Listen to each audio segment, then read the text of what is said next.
The Deputy Foreign Secretary has described certain peers' objections to the government's flagship Rwanda bill as patronizing and bordering on racism. Andrew Mitchell urged the House of Lords to step aside and approve plans to relocate asylum seekers to Rwanda. The law has been the subject of a 4-month standoff between the two houses of Parliament. The Prime Minister has promised to keep MPs and Lords working late into the night on Monday to complete legislation. Prime Minister Rishi Sunak is anticipated to announce that his teams in the Commons and Lords will press ahead at a press conference shortly. On Friday, the Prime Minister stated that there will be no further delays, adding, "We will sit there and vote until it's done." The Lords have consistently altered the measure, which will return to the Commons today to examine the most recent recommendations from peers. The government's proposed legislation would significantly limit the grounds for judicial objections to its policy to transport asylum seekers to Rwanda. It would also make it easier to remove asylum seekers who entered the UK illegally.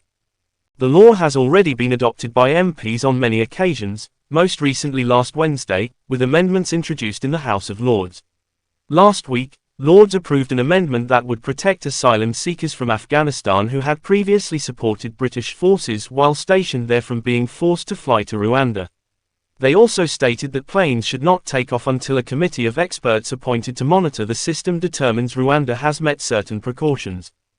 Peers want the two revisions incorporated to the measure before they approve it, which is necessary before the government can sign it into law. On Monday afternoon, MPs will vote on the measure and the Lords' modifications to it. This ping-pong between the two houses of Parliament might continue until either the government gives in and makes concessions, or peers abandon their proposed modifications. Mr. Mitchell, the Foreign Office's highest-ranking official in the Commons, argued that Rwanda could keep UK asylum seekers safe without independent verification. On BBC Radio 4's Today programme, he said, "Some of the discussions that have gone on in the Lords about the judicial arrangements, the legal arrangements within Rwanda, have been patronising and, in my view, border on racism." He hailed Rwanda's regime as having made a remarkable comeback over the last 30 years after being nearly completely destroyed by the genocide. "Kigali is arguably safer than London," he added. "It is time for the Lords, which is a revising chamber, to accept the will of the elected chamber," he went on to say. Lord Carlisle, a member of the House of Lords who opposes the Rwanda plan, told BBC Radio 4's Today programme that he and his peers would keep going as long as necessary, and would not back down from their changes. He stated that Rwanda had not yet complied with the treaty, struck with the UK in December. The pact is crucial to the government's goal, but it is distinct from the Rwanda Safety Bill. It was prepared in reaction to the Supreme Court decision and seeks to provide further protections for asylum seekers. According to Home Secretary James Cleverly, the deal would ensure that those who have been evacuated to Rwanda are not repatriated to a country where their life or freedom is at jeopardy. As long as required, Mr. Sunak's intentions to stop the boats revolve around the Safety of Rwanda Bill, which he claims will serve as an effective deterrent to those who cross the channel in small boats. The act effectively limits the grounds for judicial challenges to the Rwanda program and empowers ministers to violate some human rights rules.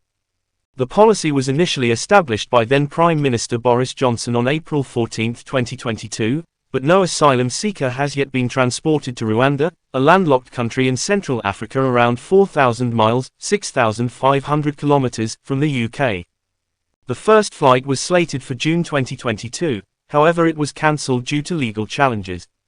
Further impediment occurred in November 2023, when the UK Supreme Court declared unanimously that the Rwanda scheme was illegal.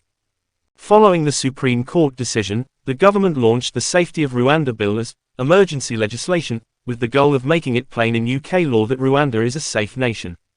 Critics argue that the scheme endangers people and compromises court independence. Former Home Secretary Suella Braverman told Today that the measure had too many loopholes that would prevent it from having the deterrent effect that is necessary to break the people smuggling gangs.